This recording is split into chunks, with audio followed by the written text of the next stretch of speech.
ഇവിടെ ഒരു പട്ടാളക്കാരൻ അവന്റെ ഫ്രണ്ടിന്റെ ദേഹത്ത് മണ്ണ് വാരി ഇടുകയാണ്. എന്നിട്ട് ഒരു ഡെഡ് ബോഡി സ്വന്തം ദേഹത്തേക്ക് മറിച്ചിട്ടു. അങ്ങോട്ടേക്ക് വന്ന ശത്രുരാജ്യത്തിലെ പട്ടാളക്കാരൻ ആ ഡെഡ് ബോഡിയിൽ ഒരു കുത്തു കൊടുത്തിട്ട് പോയി. എനിമി പോയെന്ന് മനസ്സിലാക്കി അവൻ ഫ്രണ്ടിനെ അവിടെ നിന്ന് മാറ്റി. നോക്കുമ്പോൾ ദൂരെ മറ്റൊരു പട്ടാളക്കാരൻ ഇഞ്ചേർഡ് ആയിട്ട് കിടക്കുന്നു.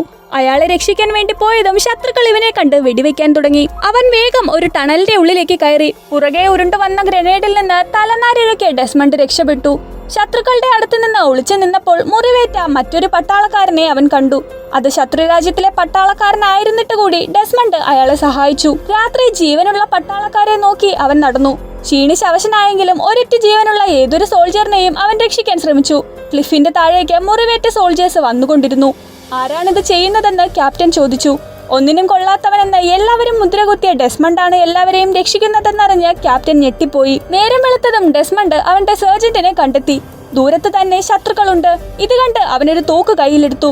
ഡെസ്മണ്ട് ആദ്യമായിട്ട് കൊല്ലാൻ വേണ്ടി പോവുകയാണെന്ന് സർജന്റ് കരുതി. എന്നാൽ ഡെസ്മണ്ട് ആ തോക്ക് വെച്ച് ഒരു തുണി ചുറ്റി അതിൽ സർജന്റിനെ ഇരുത്തി ഓടാൻ തുടങ്ങി. സർജന്റ് എനിമീസിനെ വെടിവെച്ചു.